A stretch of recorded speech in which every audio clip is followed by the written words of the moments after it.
You probably never realized that David was the least qualified person in the room, yet it was the one who was appointed king.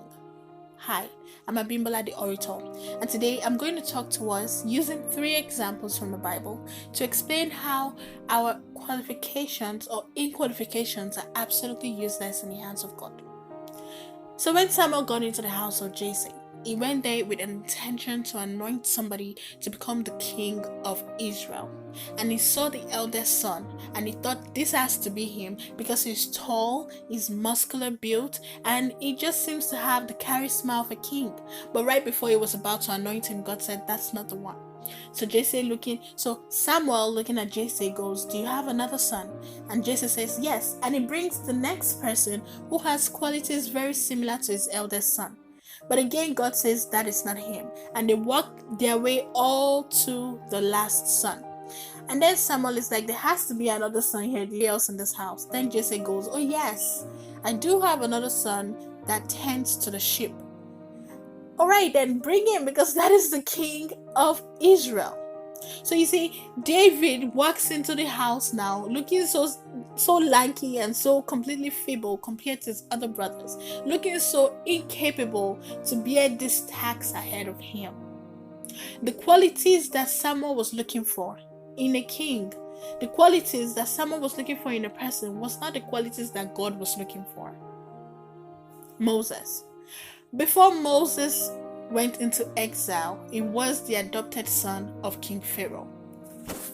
And then God called Moses and God told Moses that I'm going to use you to deliver my people from a 430-year slavery.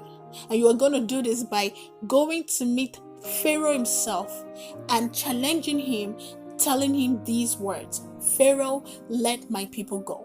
Now Moses, having no experience whatsoever, having no prior training, having no kind of qualifications to stand and make such bold proclamations to a king, of course he argues that and he says, God, there's no way that I can do this. First of all, if they even ask me that who sent me, what am I supposed to say? And God tells him, you tell them that the king, the I am that I am, sent you.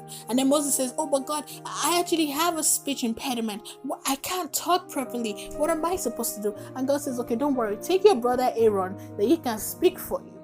Moses comes up with as many excuses as he can think about because he knew that he did not have the qualities. He was not qualified to go speak in front of the king. He didn't have any kind of charisma to make such bold statements. Yet, he was the one that God used as one of the most powerful orators in the entire history. Moses literally spoke 10 plagues because these were the things that God allowed him to do. Saul, before he became Paul, was an ardent Christian killer.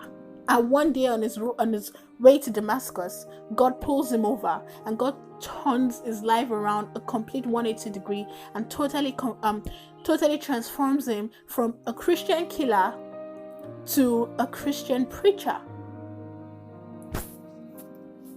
I mean, can you imagine what it would have been like for the earliest people visiting a certain congregation and seeing this man who always kills people being the very one proclaiming the gospel of Christ? But that was not the only thing most significant about Paul. Paul was the one that God used to explain the mysteries behind the death and the resurrection of Jesus Christ. Even the disciples that followed Jesus Christ everywhere he went, they didn't know why he died, and they didn't know the significance behind his resurrection. It was Paul, somebody who came at a much later date, that explained to the entire world the reasons behind the death of Jesus and the resurrection of Jesus. So you see, when God calls you for whatever he calls you for, he doesn't care whether you have the talent or whether you have the abilities. He doesn't care whether you are qualified for this or whether you are not qualified for it. The things that these 3 people and more have in common is that when God works through you, he works wonders. He does it according to his own benefit, according to his own standards. There is nothing you can do in this world that will make you qualified to be a candidate suitable for God's assignment. There is no amount of qualification you can possibly give yourself. There is no amount of training. There's no amount of exposure you can give yourself to be qualified, to be good enough for God. But when God calls you, God doesn't look at what you have or what you don't have. God looks at what He can do through you. So I urge you today, be bold and be courageous. That assignment that God has picked you out for, it is no mistake. And He's going to work His wonders through you.